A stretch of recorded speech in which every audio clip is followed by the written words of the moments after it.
ሲዋጋ እግዚአብሔር ሲዋጋ እግዚአብሔር ሲዋጋ በለኛ እግዚአብሔር ሲዋጋ ታላለ እግዚአብሔር እኮ ዮሳፍጥን እንደዚህ አለው። አሁን ውጊያው የኔ አይደለም፣ ማድረግ የሚገባ አንድና አንድ ነው። መዘምራንን በጠላቶች ፊት ለፊት እንዴት መዘምራን ያጌጠ ልብስ ለብሰው ጦር ከታገበ ሰው ጋር እንዴት ለመዋጋት ይቆማሉ? የእግዚአብሔር ስራ ነው። አያገባህም። እስቲ በደንብ አሜን በሉ። ለእኔ በሉ እስኪ እግዚአብሔር ይዋጋል በሉ።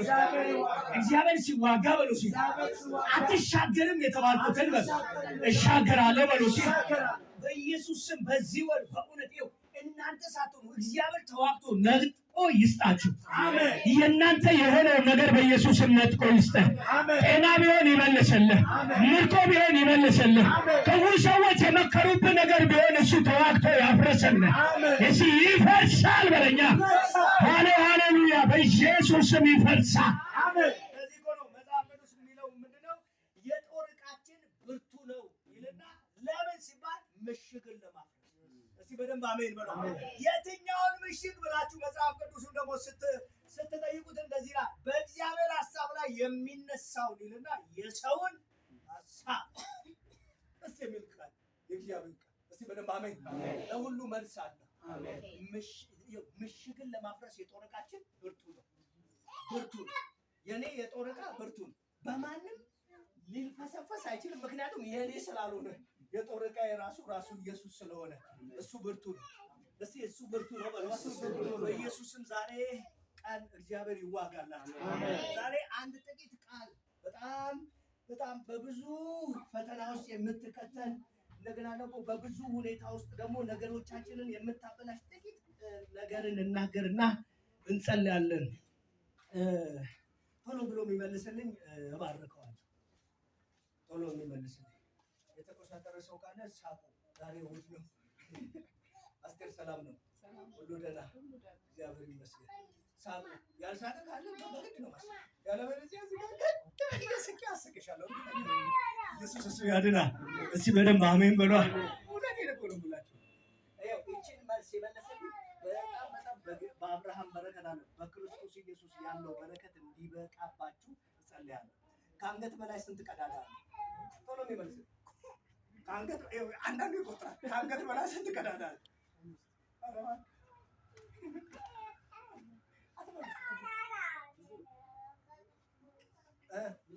ኧረ ከአንገት በላይ ተው እንጂ 3 አለች። ማናችሁም አትመልሱ። የሚገርመው ከአንገት በላይ ቀዳዳ 7 ናቸው። አይን ጨምሮ ቆዳ እናታ አይን ቀዳዳ አይደል? ሁሉንም መንታ አድርጎ አንደኛውን ግን አንድ ለምን አደረገው? እግዚአብሔር አንድ የተደረገው ማለት አፍ። ለምንድን ነው እግዚአብሔር ሁሉንም መንታ ሲያደርጋቸው እሱን አንድ አደረገው? በሰውነታችን በጣም አመፀኛ አስቸጋሪ የተባለውን ስለዚያው አፍን አንድ አደረገው። ነገር ግን 2 ቢሆን ምንድን ነው ነበር? 2 ቢሆን ምንድን ነው ነበር? 2 ቢሆን እግዚአብሔር አዋቂ አይደለም? እስቲ በደንብ አሜን በሉ። እስቲ እግዚአብሔር አዋቂ ነው በሉ። እግዚአብሔር አዋቂ ነው። እውነቴን እኮ ነው የምላችሁ። ከአንገት በላይ ስታዩ 7 ቀዳዳዎች አሉ። ሁሉንም አይንን 2 አድርጎት፣ ጆሮን 2 አድርጎት፣ በመጥሉበትን 2 አፍንጫ ቀዳዳ አድርጎት አፍ ጋር ሲደርስ ግን አለው የሁሉ ነገር መውጫ፣ የልብ ደስታ መውጫ መዝጊያ ምኑም እዚሁ ጋር ስላለ አለው አንዱን አንተ ዛሬ በኢየሱስም በአንድ መረጋጋት ይሁንላችሁ። አሜን። እስኪ በደንብ አሜን በሉ። አሜን። ስለዚህ እቺ አንደበት የምትለዋ ነገር ዛሬ በደንብ አድርገን አይተን ዛሬ እርግጠኛ ነኝ እግዚአብሔር አምላክ ከህይወታችን ላይ መርገምን ይሰብረዋል። አሜን። እስኪ መርገም ይሰበራል በሉ። ኢየሱስ እሱ ያድናል። አሜን። መዝሙረ ዳዊት 33 ቁጥር በቅንፍ 34 ነው የሚለው 33 ቶሎ ብሎ የሚያወጣልኝ ሰው ከቁጥር 11 ጀምሮ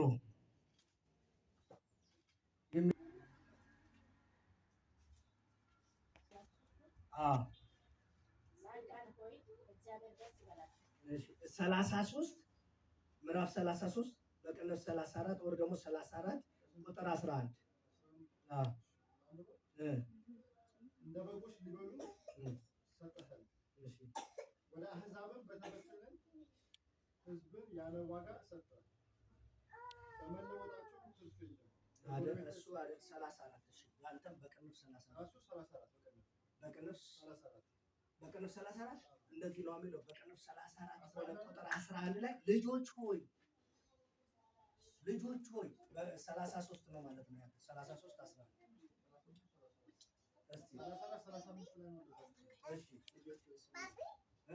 እስቲ ልጆች ሆይ ስሙኝ ይላል። አንተ ጋር እኔ ጋር ደግሞ 33 በቅንፍ 34 ላይ ነው የሚለው። ሌላኛው ማብራሪያ ትርጉም ላይ ደግሞ ምዕራፍ 34 መዝሙረ ዳዊት ምዕራፍ 34 ቁጥር 11 ላይ ያለው ቃል እንደዚህ ላይ ልጆች ሆይ ኑ ስሙ፣ እግዚአብሔርን መፍራት አስተምራችኋለሁ። ሕይወትን የሚወድድ በጎንም ያይ ዘንድ ዕድሜን የሚመኝ ማን ነው? አንደበትን ከክፉ ነገር ከልክል፣ ከንፈርህንም ከሽንገላ ጠብቅ።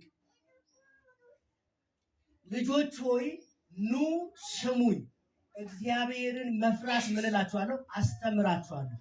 በነገራችን ላይ ወገኖቼ በደንብ አድርጋችሁ እንድትሰሙ የሚፈልገው የአንድ ሰው እግዚአብሔርን የመፍራቱ ልክ፣ የመፍራቱ መጠን፣ የህይወቱ ትርጉም መጠን የሚለካው ፈሪሃ እግዚአብሔሩ ላይ ነው።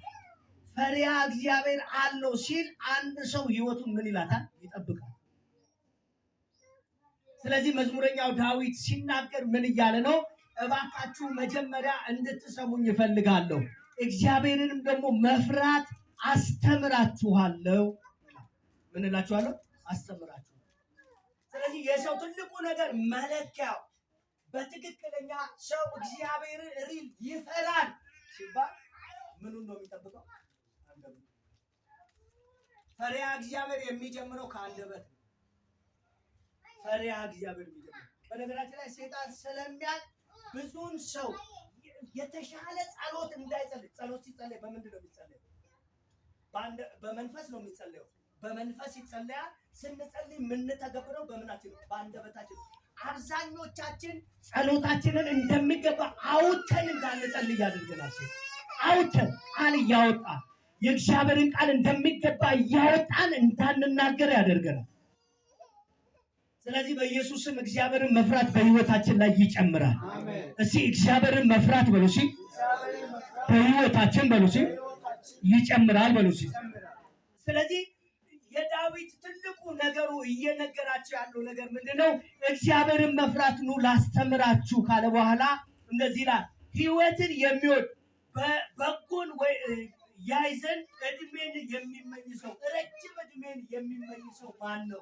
ህይወትን የሚፈልግ ሰው ማን ነው? በጎ እንዲሆንለት የሚፈልግ ሰው፣ ዕድሜው በምድር እንዲረዝም የሚፈልግ ሰው ማን ነው ይልና አንደበቱን ከክፉ ይጠብቅ። አንደበቱን ከምን? ከክፉ ይጠብቅ። ሁለተኛ ከሽንገላ ራሱን ምን ይበል ይላል? ይጠብቅ። በአንደበቱ ከሚሸነግል ይጠበቅ ይላል። ስለዚህ የመጀመሪያ ሰው ስለዘመረ ኦር ደግሞ ትንቢት ስላመጣ ኦር ደግሞ እንደኔ እዚህ ጋር ቆሞ ስለሰበከ ሳይሆን ፈሪሃ እግዚአብሔር ልኬቱ አንደበት ላይ፣ ህይወት ልኬቱ መርሁ አንደበት ላይ እንመጣበታል። በደንብ አንደበት የሚለውን ነገር በደንብ ይውልኝና ከዛ በኋላ ሌላ ነገሮችን በደንብ አድርገን ስለምናይ ሰው አንደበቱን ከክፉ መከልከል መቻል አለ። ፈሪሃ እግዚአብሔር አለኝ ካለ አንድ ሰው አንደበቱን ከምን መከልከል አለበት? ከክፉ መከልከል አለ የመጀመሪያ። ስለዚህ ዳዊት እየነገረን ያለው ነገር ምንድነው? ፈሪሃ እግዚአብሔር አላችሁ ሆይ፣ ከሌላችሁ ደግሞ ኑ ላስተምራችሁ፣ ኑ ላስተምራችሁ። የመጀመሪያ ምን አድርጉ ይላል? አንደበትን ከክፉ ጠብቀው። ክፉ አታውጣ፣ ክፉ ንግግር አታውጣ። እስቲ በደንብ አሜን። ምንድነው መጠበቅ ያለበት? አንደበት ነው መጠበቅ ያለበት። አንደበት ነው መጠበቅ ያለበት። ስለዚህ የመጀመሪያ አንደበትን ለመጠበቅ ወይም ደግሞ መጽሐፍ ቅዱስ ላይ ሁለት ተቀራራቢ ነገሮች አሉት። አንደበትና ዳዊት ሲናገር አንደበት ከንፈሬ ይላል። የአንደበቴንና የከንፈሬን ቃል አንድ አድርግ ብሎ ይጸልያል። የአንደበቴንና የከንፈሬን ቃል ስንት አድርግ ይለዋል? አንድ አድርጋቸው ይላል። አንድ ሐሳብ ልሁን፣ አንድ ልብ ልሁን። በአንተ ፊት ስቀርብ ሁለት ሐሳብ ሆኜ በሽንገላ መንፈስ ምን አልበል አልቅረብ። ስለዚህ ዳዊት እየተናገረን ያለው ነገር ምንድን ነው ሲባል አንደበትን አጠገባችሁ ያለው ሰውዬ አንደበትን ጠብቅ በደንብ በሉት። እስኪ ዛሬ የሆነ መሳሪያ ከአንደበት ላይ ያቀምራል። እስኪ በደንብ አሜን በሉ። ይኸውላችሁ ቀላል ይመስላል። ይኸው የዮሐንስ ራእይ ላይ የመጀመሪያ አንዱ አጋንንት ዘንዶ ምን ተሰጡት ሲባል የምን ምላስ ተሰጠው ይላል? የስድብ ምላስ ተሰጠው ይላል። ኢዝ አ ፓወርፉል ምላስ የሆነን ሰው ሽምቅቅ እንደ ውርድ ከብቃት ውጪ ለማድረግ ከፈለግ ምንድነው የሚጠቀሙት? ምላስ። አይታችኋል። አንዳንድ ዳንጀር የተባሉ ስብሰባዎች የመጀመሪያ ታለንት ያላቸው በንግግር ብቃት ያላቸው ሰዎች ይቀመጡና የሆነን ሰው ለመምታት ሲፈልጉ ምርጥ የሚያከሽፍ ቃል ያወጡበታል። ሰውዬ ከዛ ብቃት ያለው ሰውዬ ኩምሽሽ ይላል። የለውም ማለት እኮ አይደለም፣ የወጣው የአንደበት ቃል ያሟሽሸዋል። ዛሬ በኢየሱስም በክፉ አንደበት የተነገሩ ቃሎች ሁሉ ከህይወታችሁ ላይ ይሰበር። አሜን። እሺ ይሰበር በለኛ። አንዳንዱ ሞኝ ነው ይመስለኛል። በነገራችን ላይ አብዛኛው ደብተራ ድግምት የሚደግመው ከመጽሐፍ ቅዱስ ነው። ይሄን ታውቃላችሁ? አቤት። አብዛኛው ደብተራ ድግምት የሚደግመው ከመጽሐፍ ቅዱስ ነው፣ ከመዝሙረ ዳዊት ላይ። ስለዚህ ቃሉን ያወጡታል። ወርዱን በሌሊት ክፉ ቃሉን እየመዘዙ ይናገራሉ። ያ የሚመዙት ቃል ያንን ሰው ላይ ሄዶ ምን ይላል? አክቲቭ ይሆናል፣ መከናወን ይጀምራል። ዝም ብሎ አይደለም። አሁን ለምሳሌ የጥልቁን ባህር ከቃላቸው የተነሳ መዝሙረ ዳዊት እኮ ነው የሚለው ያንቀሳቀሱታል። የየትን የጥልቁን ባህር ዘንዶ በክፉ ቃላቸው በክፉ ቃላቸው በመናገራቸው ምክንያት ዘንዶ ይንቀሳቀስና ምድር ላይ መግደል የሚፈልገውን ይገላል። ጦርነት ማምጣት የሚፈልገው ምን ያደርጋል? ጦርነት ያመጣል። ዛሬ ግን በኢየሱስም ቀደም ነው።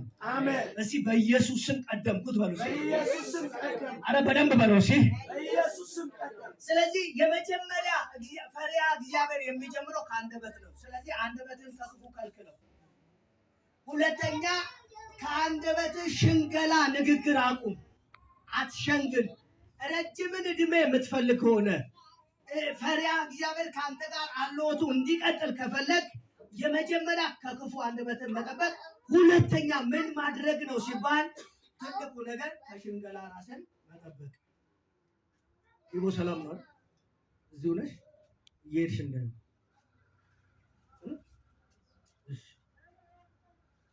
እሺ። ስለዚህ በትክክለኛ ቶሎ ብለን አንደበት ታዲያ ይሄ ከሆነ ዳዊት ረጅምን ዕድሜና መልካም ነገር እንዲሆንላችሁ እንዲገጥምላችሁ አንደበታችሁን ከክፉ ከልክሉ፣ እንደገና ደግሞ ሽንገላ ከመናገር ራሳችሁን ከልክሉ ካለ ምሳሌ 21:23 ላይ አንደበትን ቶሎ ብለን እንያል። 21:23 ጋሼ እያወጣህ ጊዜ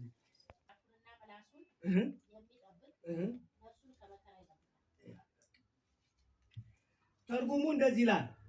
አንደበቱንና ምላሱን የሚቆጣጠር ራሱን ከመቅሰፍት ይጠብቃል። አንደበቱንና ምኑን? ምላሱን። እቺ ምላስ ይሄ መሰለኝ አንደበት የሚባለው በደንብ እንድትናገር እቺ ምላስ እኮ እንድትናገር ብቃት ያደረጋል። አላይ ያለው ነው አይደል? እሱ ባይኖር እኮ ሰው ሁሉ ኮልታፋ ነው። ይሄንን ከዚህ ጋር እያጋጭ ስለዚህ ምሳሌ ላይ መጥተው አንደበት ምን አይነት መሆን እንዳለበት የአንደበት ክፉ ነገሯ ምንድነው ብላችሁ ካያችሁ በደንብ እንድትሰሙ የምፈልገው እንደዚህ ነው። አንደበትን ምላሱን የሚቆጣጠር ሰው ራሱን ከመቅሰፍት ይጠብቃል። ትዕቢተኛና ክፉ ሰው ፌዘኛ ይባላል፣ በጠባዩም እብሪተኛ ነው ይላል። እኔ የምፈልገው አንደበቱንና ምላሱን የሚቆጣጠር ራሱን ከመቅሰፍት ይጠብቃል። ከምን ይጠብቃል? ከመቅሰፍት። ትርጉም ያልሆነውን የሚያነብን ስለዚህ ራሳችንን ከመቅሰፍት ከክፉ ነገር ለመጠበቅ ምንድነው ማድረግ ያለብን ብለን ስናስብ አንደበታችንን መቆጣጠር፣ መቆጣጠር ማለት ምን ማለት ነው? መቆጣጠር ማለት ምን ማለት ነው? መግዛት፣ የራስ ማድረግ። አሁን ለምሳሌ እስቲ ማቲን እንኳን ደህና መጣ በሉት። ቀደም ስለጠፋብኝ ነው። እስቲ እንኳን ደህና መጣ በሉት። በደንብ በሉት እንጂ ኢየሱስ እሱ ያድናል። ኢየሱስ እሱ ያድናል።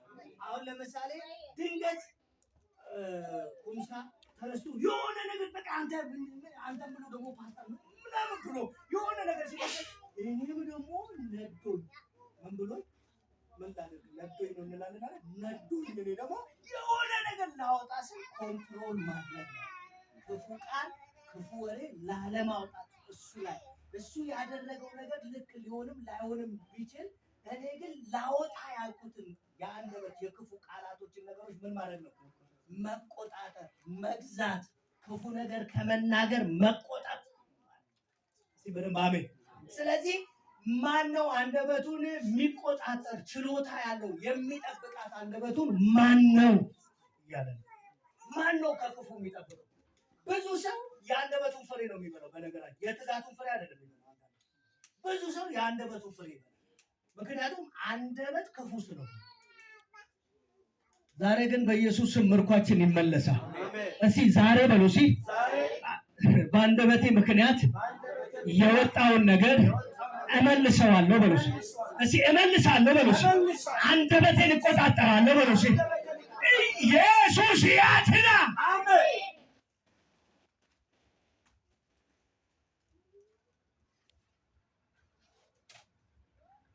የሚያክል ሰውዬ ሙሴ ብዙ ጊዜ ያሳዝነኛል። እኔ ሙሴ በጣም የሚገርም የእግዚአብሔር ሰው ነው። ሙሴ የሚገርም ደግሞ ምንድነው ሀምብል ይሄ ምንድነው ትሁት ነው። የሚገርም እግዚአብሔር የመሰከረለት ነው። ሙሴ እግዚአብሔር ራሱ የመሰከረለት መመስከር ብቻ እኮ አይደለም። እግዚአብሔር ራሱ ከነ ማርያምና ከአሮን ጋር የተጋጨለት ነው እኮ ሙሴ። የሚገርም የተጋጨለት ሁለቱም እኮ የእግዚአብሔር ሰው የሚባሉ አሮንም ማርያም የእግዚአብሔር ናቸው የሚባሉት ጋር እግዚአብሔር መጣና እንዴት በሙሴ ላይ ከፈታችሁ? እንዴት ታሙታላችሁ? የመጀመሪያ ሀሜት ያደረጉበት ትልቁ ነገር ምንድን እሱ ብቻ ነው። እንደ ቆይ የእግዚአብሔር ሰው ደግሞ ኢትዮጵያዊቱን አግብቶ ብለው መቼስ ሰው የሆነች ነገር ለማንሳት የሆነች ነገር ይጠብቃል። አንተን ለመምታት ሲፈልግ የሆነች ነገር እና ትልቁን ሙሴ እግዚአብሔር ከእርሱ ጋር ያለውን ሙሴ የመሰከረለትን እንደ ሙሴ በምድር ትውት የለም የተባለውን ሙሴን እኮ ነው እግዚአብሔር መጣና ሙሴን እንዲህ አለው። በጣም ሲያማርሩት ሰው ሁሉ ሲያማርረው ይህን ነገር ተናገረው አለቱን ሲለው ተበሳይቶ አለቱን ምን አለው ይላል መታው ይልና እግዚአብሔር መጣና እንደዚህ ያለው ከነዓን አትገባም። መዝሙረኛው ዳዊት ደግሞ ሲጽፍለት በማማረር ወንዝ ዳር ላይ ሙሴ የስንፍናን ቃል ተናገረ። ሙሴ የምን ቃል? የስንፍናን ቃል ተናገረ። ከዛ ደግሞ አትገባም አለው ይላል። አይገርምም? እግዚአብሔር የተዋጋለት ሰው እግዚአብሔር የኔ ልጅ ያለው ሰው ትሁት ነው እንዳትነኩት ሙሴን ያለው ሰው ለሙሴ እኮ ሲገለጥ ፊት ለፊት ነው። እናንተም በራይ ወይም ደግሞ በህልም ወይም ደግሞ በድምፅ ላወራችሁ እችላለሁ።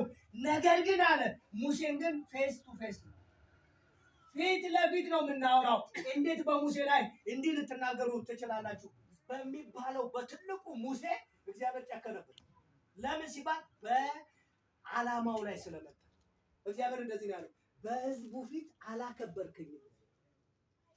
በነገራችን ያለ መግባቱ ትልቁ ሚስጥር ይሄንን ህዝብ ነው ወልጄዋለሁ እንዴ አረዲያ ብሎ በአማርኛ ይህ እስከ ምንድን ነው መሸከም አለና በቃ ብሎ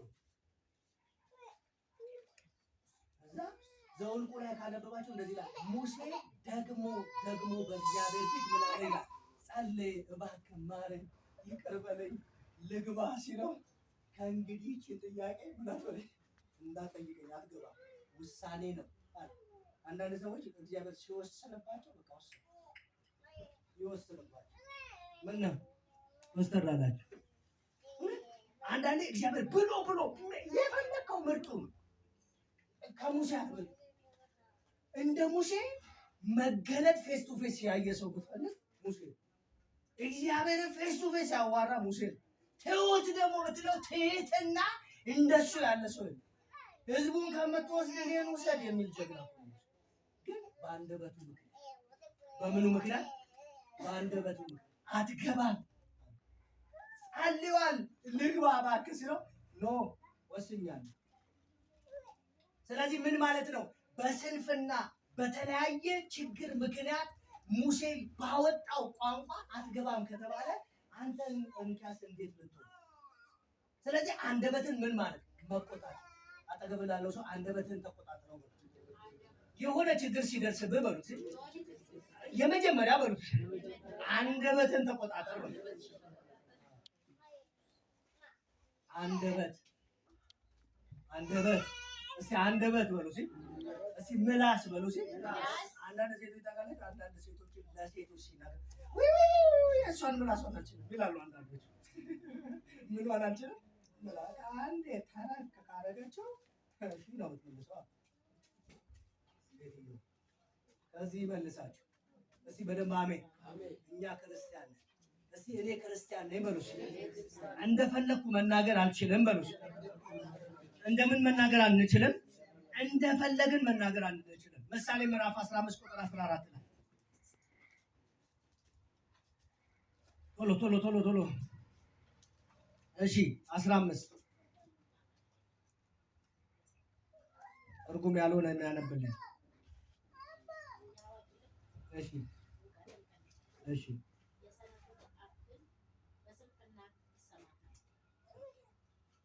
የሰነፎች ልብ ግን በምን ይሰማራል?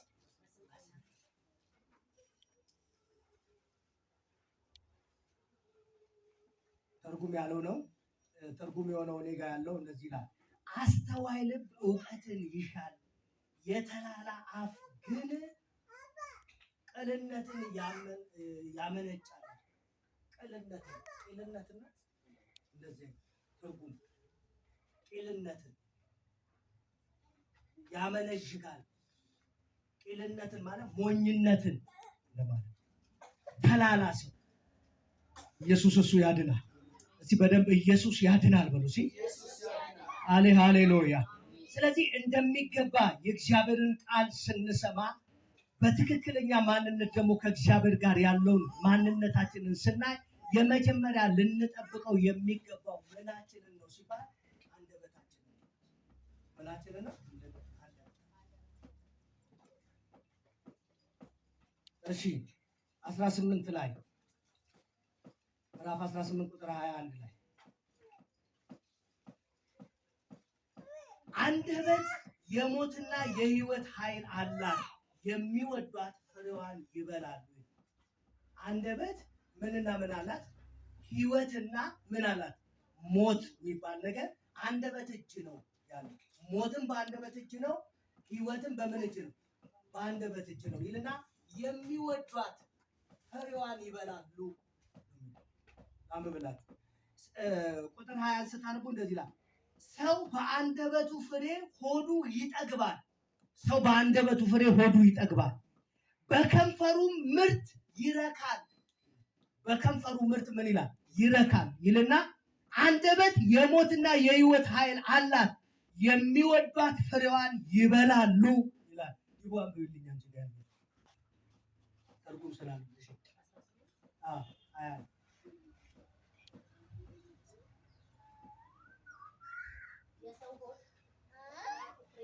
እሺ ይጠግባል። ቀጥሎ ሞትና ሕይወት በምን እጅ?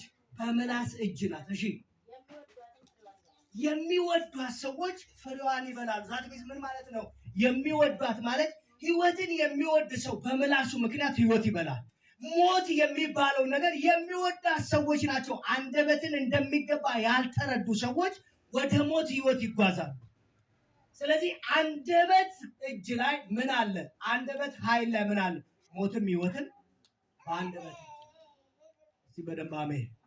እስቲ ከዚህ ሕይወት በሉ እስቲ እግዚአብሔር በሉ እስቲ ነፃ ያወጣኛል በሉ እስቲ። እሺ ማቴዎስ 12:33 ቶሎ ብሎ የሚያወጣልኝ 33 ሌላ አንብብ። እሺ ማቴዎስ ምዕራፍ 12 ቁጥር 33 ዛፍ ሁሉ በፍሬዋ አይደል? እሺ ዛፏንም መልካም ፍሬዋንም መልካም አድርጉ ወይም ዛፏን ክፉ ፍሬዋንም ክፉ አድርጉ። እሺ እናንተ የእፉኝት ልጆች እሺ ክፉዎች ስትሆኑ መልካም ለመናገር እንዴት ትችላላችሁ? በልብ ሞልቶ ከተረፈው አፍ ይናገራል። ከልብ ሞልቶ የተረፈው ማን ይናገራል? አፍ። ሌላው አንደበት ይሏል። እኔ ትርጉሙን መልካም ሰው በልቡ ካከማቸው መልካም ነገር በጎ ነገር ያወጣል። ክፉ ሰው በልቡ ካከማቸው ክፉ ነገር መጥፎ ነገር ያወጣል። ነገር ግን እላችኋለሁ ሰዎች ስለተናገሩት ከንቱ ቃል ሁሉ በፍርድ ቀን ይጠየቃሉ። ምክንያቱም ከቃል የተነሳ ትጸድቃለህ፣ ከቃል የተነሳ ደግሞ ይፈረድብሃል። ከቃል የተነሳ ምን ትላለህ? ትጸድቃለህ። ከቃል የተነሳ ደግሞ ምን ይፈረድብሃል። ስለዚህ በአንደበት እጅ ነው ያለው ማለት። ስለዚህ ጌታችንና መድኃኒታችን ኢየሱስ ክርስቶስ የተናገረው ነገር ምንድነው? አንድ ዛፍ ተተክሎ ፍሬውን የሚያፈራው የፍሬው ማንነት የዛፉ ማንነት ነው። ስለዚህ በልቡ ሰው የሞላውን ነገር የሚያወጣው በአንደበቱ የተሞላውን። ስለዚህ መልካም ሰው ከአንደበቱ ወይም ደግሞ በልቡ ያለውን ነገር መልካም ነገር ያወጣል። ክፉ ሰውስ በሆዱ የሞላው ወይም ደግሞ በልቡ የሞላው ክፉ ነገር ምን ይላል? ያወጣል።